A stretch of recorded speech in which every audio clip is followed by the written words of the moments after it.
நீலகேசி. பாறை மறைவிலிருந்து சிறு தொண்டர் வெளிப்பட்ட சில வினாடிகளுக்கெல்லாம் இன்னும் சில அதிசயங்கள் அங்கே நிகழ்ந்தன. பாறைகளின் பின்னால் இருந்தும் மரங்களின் மறைவிலிருந்தும் இன்னும் எங்கிருந்துதான் வந்தார்கள் என்று சொல்ல முடியாதபடியும் இந்திர ஜாலத்தினால் நிகழ்வது போல் திடீர் திடீரென்று ஆயுதபாணிகளான போர் வீரர்கள் அங்கே தோன்றிக் கொண்டிருந்தார்கள். இதைவிட பெரிய மகேந்திர ஜால வித்தை ஒன்றும் அங்கே நடந்தது. பலிபீடத்தில் கட்டுண்டு கிடந்த சிவனடியார் எப்படியோ திடீரென்று அக்கட்டுகளில் இருந்து விடுபட்டு எழுந்து பலிபீடத்தில் இருந்து கீழே குதித்தார். இதற்கிடையில் சிறு தொண்டர் நேரே மகா கபால பைரவர் நின்ற இடத்தை நோக்கி வந்து கொண்டிருந்தார். அவரை பார்த்ததும் கபால பைரவரின் முகத்தில் தோன்றிய பீதி நம்ப முடியாததாய் இருந்தது. சிறு தொண்டர் அருகில் நெருங்க நெருங்க அவருடைய பீதி அதிகமாயிற்று. அவருடைய உடம்பெல்லாம் நடுங்கியிற்று. இன்னும் சிறு தொண்டர் அவருடைய சமீபத்தில் வந்து நேருக்கு நேராக முகத்தை ஏறிட்டு பார்த்து, ஓ கபாலிக வேஷதாரியே, மகா காளியின் சந்நிதியில் நீ யார் என்று உண்மையை சொல் என்று கேட்டபோது கபால பைரவர் 2 அடி பின்வாங்கி பிறகு நடக்கவும் நிற்கவும் சக்தியற்றவராய் தள்ளாடி தொப்பென்று கீழே விழுந்தார். அப்போது அங்கே சூழ்ந்திருந்த காளி உபாசகர்களுக்கிடையில் ஆகாகாரம் உண்டாகியிற்று. வெறியில் மூழ்கி கிடந்த அந்த கபாலிகர்களால் என்ன விபரீதம் நேரிடுமோ என்று விக்கிரமன் கூட சிறிது துணுக்கமடைந்தான். பொன்னனோ வியப்பு, பயபக்தி முதலிய பலவித உணர்ச்சிகள் பொங்க தன்னை மறந்து செயலற்று நின்றான். கபால பைரவர் கீழே விழுந்து நாலாபுரம் இருந்தும் கபாலிகர்கள் ஓடி வர தொடங்கிய சமயத்தில் சிறு தொண்டர் சட்டென்று பலிபீடத்தின் மீது ஏறி கொண்டார். மகா ஜனங்களே, காளி மாதாவின் பக்தர்களே, நெருங்கி வாருங்கள்.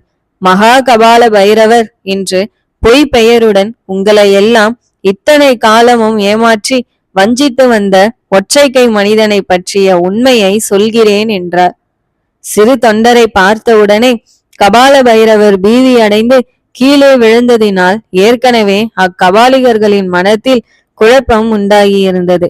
எனவே சிறு தொண்டர் மேற்கண்டவாறு சொன்னதும் அவர்கள் பலிபீடத்தை சூழ்ந்து கொண்டு அவரையே பார்த்த வண்ணமாய் நின்றார்கள். சிறு தொண்டர் கம்பீரமான குரலில் காடு மலையெல்லாம் எதிரொலி செய்யுமாறு பேசினார். கேளுங்கள், நாம் பிறந்த இந்த தமிழகமானது மகா புண்ணியம் செய்த நாடு. எத்தனையோ மகா புருஷர்கள் இந்நாட்டிலே தோன்றி மெய் கடவுளின் இயல்பையும் அவரை அடையும் மார்க்கத்தையும் நமக்கு உபதேசித்து இருக்கிறார்கள்.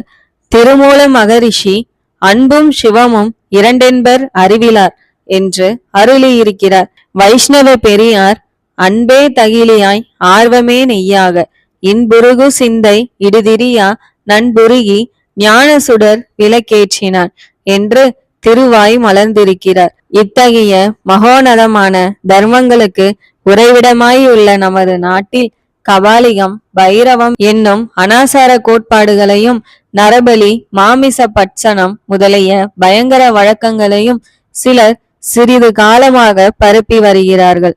அன்பே உருவமான சிவபெருமானும் கருணையே வடிவமான பராசக்தியும் நரபலியை விரும்புகிறார்கள் என்று நம்புவது எவ்வளவு பெரிய அறியாமை! சிவபெருமான் கையில் மண்டையோட்டை வைத்திருப்பதாகவும் பராசக்தி கபால மாலையை தரிப்பதாகவும் புராணங்களில் சொல்லியிருப்பதெல்லாம் தத்வார்த்தம் கொண்டவை என்பதை நமது பெரியோர்கள் நமக்கு உணர்த்தி இருக்கிறார்கள்.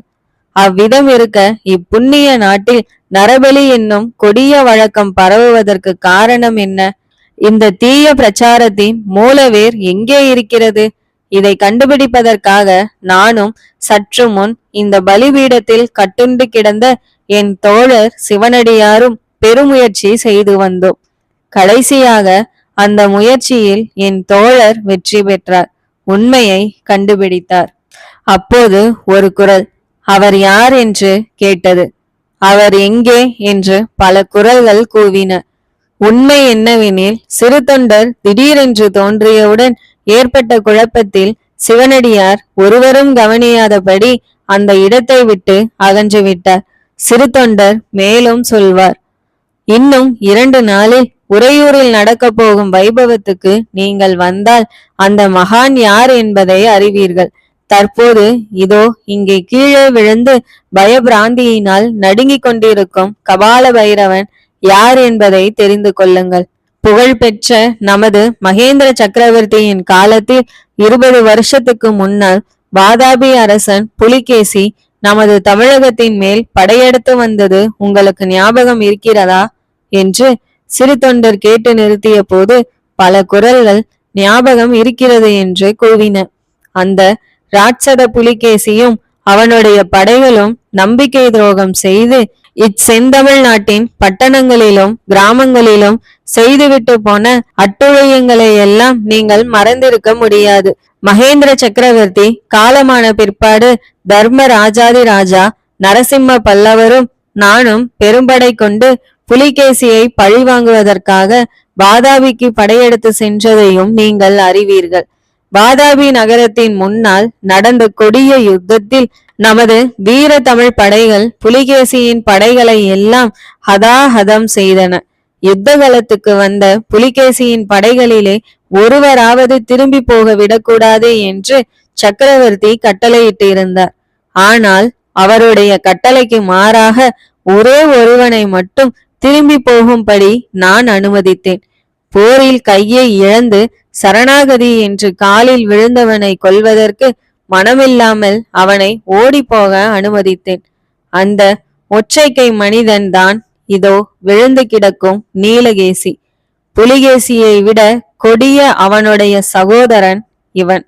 இதை கேட்டதும் அந்த கூட்டத்தில் ஆஹா, அப்படியா, என்ன மோசம், என்ன வஞ்சகம் என்று பலவிதமான பேச்சுக்கள் கலகலவென்று எழுந்தன.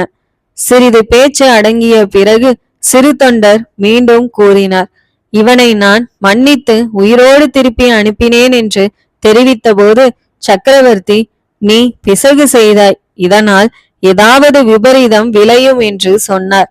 அது உண்மையாகிவிட்டது. இந்த நீலகேசி கபாலிக வேஷத்தில் நமது புண்ணிய தமிழகத்தில் வந்து இருந்து கொண்டு பஞ்சத்தினால் ஜனங்களுடைய புத்தி கலங்கியிருந்த காலத்தில் கபாலிகத்தையும் நரபலியையும் பரப்ப தொடங்கினான். எதற்காக? வீரத்தினால் ஜெயிக்க முடியாத காரியத்தை சூழ்ச்சியினால் ஜெயிக்கலாம் என்றுதான். கடல்களுக்கு அப்பால் உள்ள தேசங்களில் எல்லாம் புகழ் பரவியிருக்கும் நமது மாமல்ல சக்கரவர்த்திக்கு விரோதமாக உங்களை எல்லாம் ஏவி விட்டு சதி செய்விக்கலாம் என்றுதான். இந்த உத்தேசத்தினுடனேயே இவன் கொல்லிமலையின் உச்சியில் உள்ள குகைகளில் ஆயிரக்கணக்கான கத்திகளையும் கோடாரிகளையும் சேர்த்து வைத்திருந்தான். ஹா என்று கபால பைரவனின் கோபக்குரல் கேட்டது.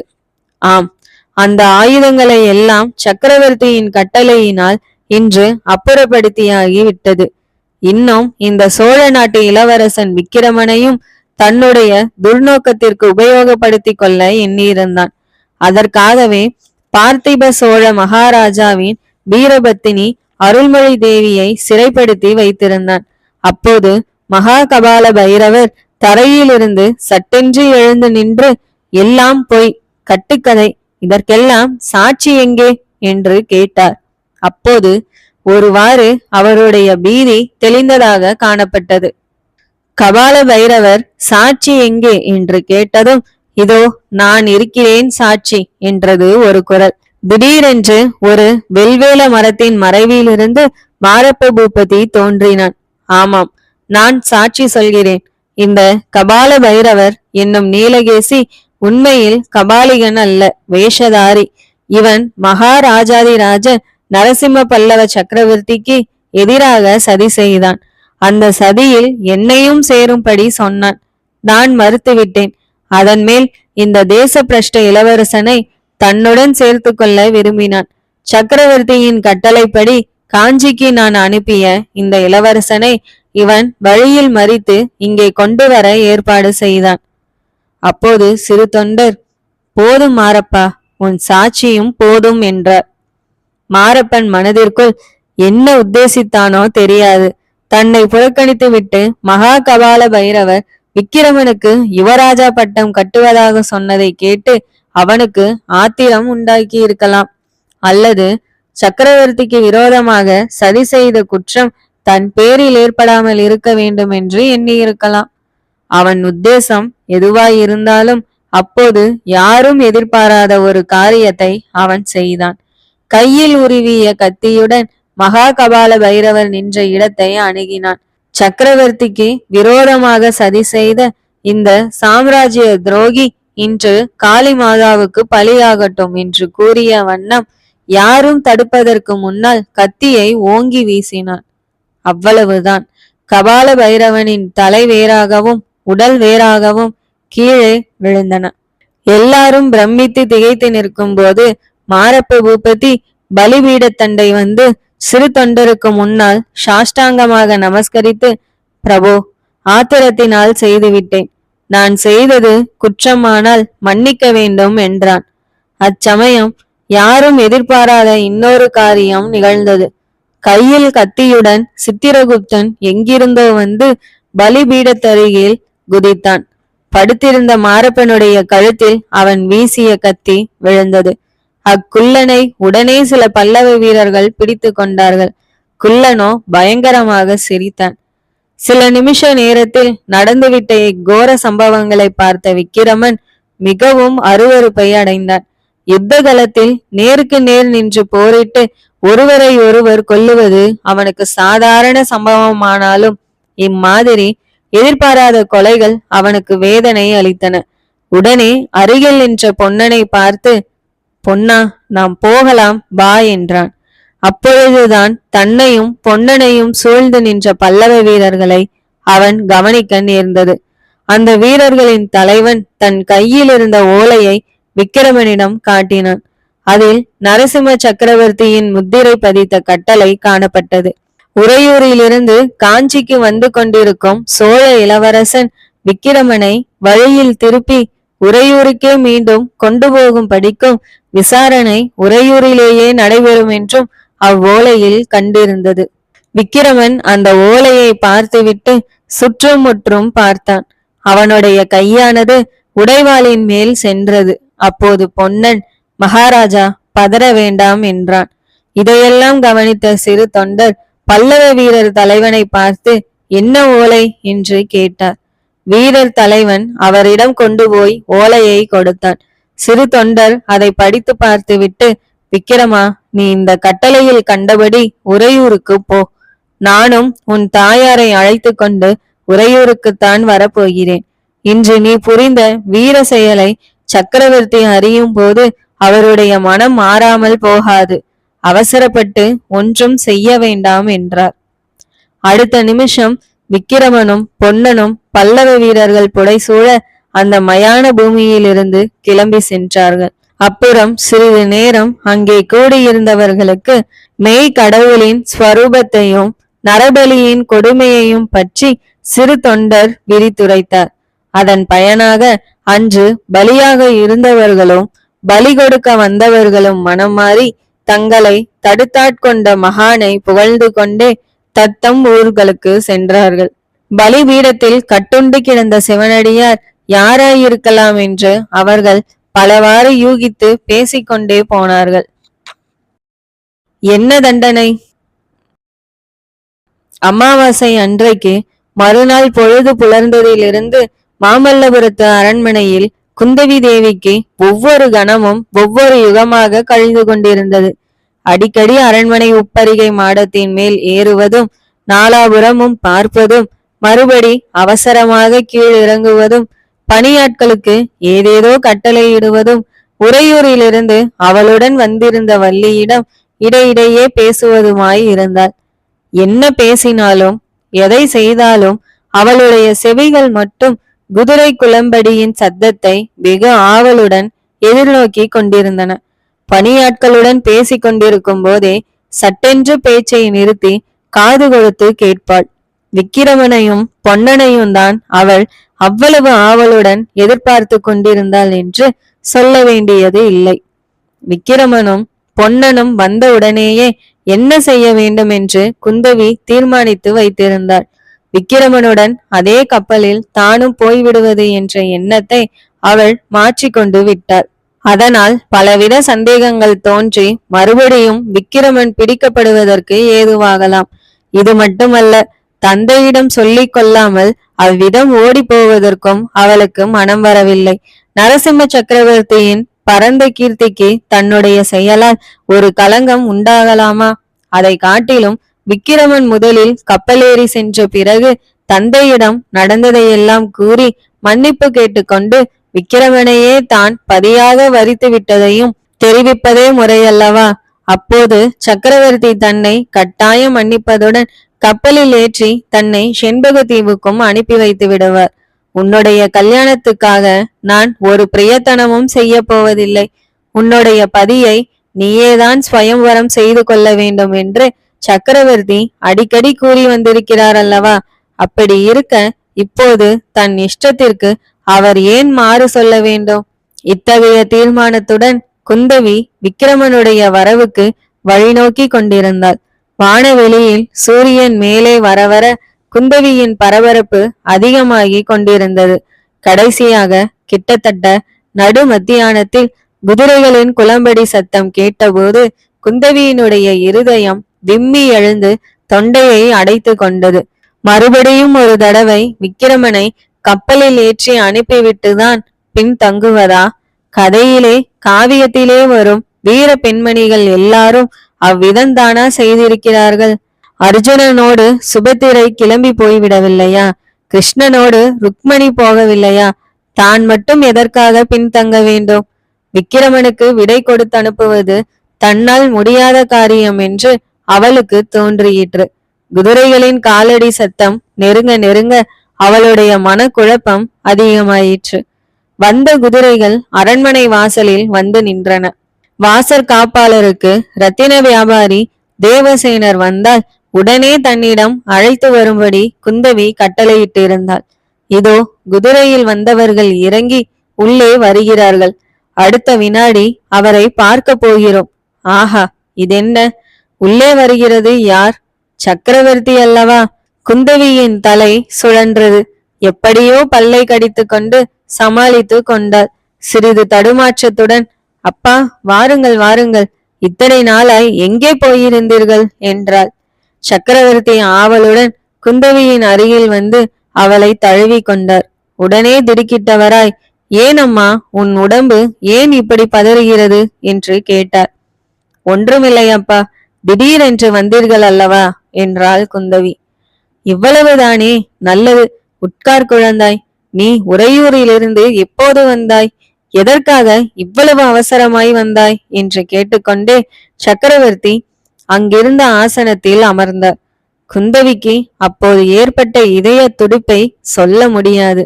அப்பா, இங்கே இருக்கும்போது அவர் வந்துவிட்டால் என்ன செய்கிறது? இப்பொழுது வருகிற சமயமாச்சே. அரண்மனைக்குள் வராமல் நேரே போய் கப்பலேற செய்வதற்கு வழி என்ன என்றெல்லாம் எண்ணி அவள் உள்ளம் தவித்தது. அவளுடைய தவிப்பை கவனியாதவர் போல் சக்கரவர்த்தி, குழந்தாய், இன்று சாயங்காலம் நான் உறையூருக்கு கிளம்புகிறேன். நீயும் வருகிறாயா அல்லது உறையூர் வாசம் போதுமென்று ஆகிவிட்டதா என்றார். ரொம்ப முக்கியமான காரியங்கள் எல்லாம் நடந்திருக்கின்றன அம்மா. அருள்மொழி தேவி அகப்பட்டு விட்டார். ஆஹா என்று அலறினாள் குந்தவி. ஆமாம், அருள்மொழி தேவியை கண்டுபிடித்து கொண்டு வந்தது யார் தெரியுமா? நீ அடிக்கடி சொல்வாயே, யாரோ வேஷதாரி சிவனடியார் என்று. அவர்தான். என்ன என்ன? தேவி எங்கே இருந்தார்? யார் கொண்டு போய் வைத்திருந்தார்கள்? அந்த போலி சிவனடியார்? ஒருவேளை அவரே தான். சக்கரவர்த்தி புன்னகையுடன், இன்னும் உனக்கு சந்தேகம் தீரவில்லையே அம்மா? இல்லை, அந்த சிவனடியார் அருள்மொழி ராணியை ஒளித்து வைத்திருக்கவில்லை. ராணியை கொண்டு போய் வைத்திருந்தவன் நான் முன்னமேயே ஒரு தடவை சொன்னேனே, அந்த கபாலிக கூட்டத்தின் பெரிய பூசாரி மகா கபால பைரவன். சிவனடியார் அருள்மொழி ராணியை காப்பாற்றி கொண்டு வந்ததின் பலன் அவருடைய உயிருக்கே ஆபத்து வருவதாய் இருந்ததாம். நேற்று ராத்திரி மகா கபால பைரவன் சிவனடியாரை காளிக்கு பலி கொடுப்பதாக இருந்தானாம். அவரை கட்டி பலிபீடத்தில் கொண்டு வந்து போட்டாகி விட்டதாம். கழுத்தில் கத்தி விழுகிற சமயத்தில் சிவனடியாரை யார் வந்து காப்பாற்றினார்களாம் தெரியுமா? யாரப்பா? செண்பக தீவிலிருந்து வந்திருந்தானே ரத்தின வியாபாரி தேவசேனன். அவனும் படகோட்டி பொன்னனும் நல்ல சமயத்தில் வந்து காப்பாற்றினார்களாம். குந்தவி ஏதோ சொல்வதற்கு வாயை திறந்தாள். ஆனால் வார்த்தை ஒன்றும் வெளியில் வரவில்லை. அவளுடைய அழகிய வாய் மாதுளை மொட்டின் இதழ்கள் விரிவது போல் விரிந்து அப்படியே திறந்தபடியே இருந்தது. இன்னும் ஒரு பெரிய அதிசயத்தை கேள் குழந்தாய். ரத்தின வியாபாரி தேவசேனன் என்பது உண்மையில் யார் தெரியுமா? அவனும் ஒரு வேஷதாரிதான். தேச பிரஷ்டனான சோழ நாட்டு இளவரசன் விக்கிரமன் தான் அம்மாதிரி வேஷம் போட்டுக்கொண்டு அவனுடைய தாயாரையும் தாய் நாட்டையும் பார்ப்பதற்காக வந்தானாம். என்ன தைரியம், என்ன துணிச்சல்! பார்த்தாயா குழந்தாய்? குந்தவி விம்மிய குரலுடன் அப்பா, அவர்கள் எல்லாரும் இப்போது எங்கே என்று கேட்டாள். யாரை கேட்கிறாய் அம்மா? விக்கிரமனையும் பொன்னனையுமா? அவர்களை உறையூருக்கு கொண்டு போக சொல்லி இருக்கிறேன். நானே நேரில் வந்து விசாரணை நடத்துவதாக சொல்லி இருக்கிறேன். அதற்காகத்தான் முக்கியமாக உறையூருக்கு போகிறேன். நீயும் வருகிறாயா? இத்தனை நேரமும் குந்தவி அடக்கி வைத்து கொண்டிருந்த துக்கமெல்லாம் இப்போது பீறிக்கொண்டு வெளியில் வந்தது. தந்தையின் மடியில் தலையை வைத்துக்கொண்டு ஓ என்று கதற ஆரம்பித்தாள். இவ்வளவு நேரமும் புன்னகையுடன் பொழிந்து கொண்டிருந்த சக்கரவர்த்தியின் முகபாவத்தில் இப்போது மாறுதல் காணப்பட்டது. அவருடைய கண்களின் ஓரத்தில் ஒரு துளி ஜலம் முத்துப்போல் பிரகாசித்தது. குந்தவியின் தலையையும் முதுகையும் அவர் அன்புடன் தடவி கொடுத்து, குழந்தாய், உனக்கு என்ன துக்கம்? உன் மனதில் ஏதோ வைத்துக்கொண்டு சொல்லாமல் இருக்கிறாய். என்னிடம் மறைப்பானேன்? எதுவாய் இருந்தாலும் சொல் என்றார். குந்தவி கொஞ்சம் கொஞ்சமாக எல்லாவற்றையும் சொன்னாள். காஞ்சி நகரின் வீதியில் சங்கிலிகளால் கட்டுண்டு சென்ற விக்கிரமனை சந்தித்ததிலிருந்து தன்னுடைய உள்ளம் அவனுக்கு வசமானதை தெரிவித்தாள். பிறகு மகேந்திர மண்டபத்தில் ஜுரத்துடன் உணர்வு இழந்து கிடந்த விக்கிரமனை பல்லக்கில் ஏற்றி அழைத்து சென்றதிலிருந்து இன்று அவனை கப்பலேற்றி அனுப்ப உத்தேசித்திருந்த வரையில் எல்லாவற்றையும் கூறினாள். கடைசியில் அப்பா, அந்த சோழ ராஜகுமாரனையே என் நாதனாக வரித்து விட்டேன். மற்றொருவரை மனதிலும் நினைக்க மாட்டேன் என்று கூறி விம்மினாள். சக்கரவர்த்தி அப்போது அன்பு கனிந்த குரலில் கூறினார், குழந்தாய், இந்த உலகில் அன்பு ஒன்றுதான் சாஸ்வதமானது, மற்றதெல்லாம் அனித்தியம். இரண்டு இளம் உள்ளங்கள் அன்பினால் ஒன்று சேரும் போது அங்கே அன்பு வடிவமான கடவுளே சாநித்தியமாய் இருக்கிறார். அவ்விதம் அன்பினால் சேர்ந்த உள்ளங்களுக்கு மத்தியில் நின்று தடை செய்ய யாருக்குமே பாத்தியதை கிடையாது. தாய் தகப்பனுக்கு கூட கிடையாதுதான். ஆகையால் நீ சோழ நாட்டு இளவரசனை மனம் புரிய விரும்பினாயானால் அதை ஒரு நாளும் நான் தடை செய்யேன். ஆனால் குழந்தாய், நமது பல்லவ வம்சம் நீதி நெறி தவறாது என்று புகழ் பெற்றது. பல்லவ சாம்ராஜ்யத்தில் ராஜகுலத்தினருக்கும் ஒரு நீதிதான், ஏழை குடியானவனுக்கும் ஒரு நீதிதான். ஆகையால் சோழ ராஜகுமாரன் விஷயத்தில் ராஜ்ய நீதிக்கிணங்க விசாரணை நடைபெறும். குற்றத்துக்கு தகுந்த தண்டனை கிடைக்கும்.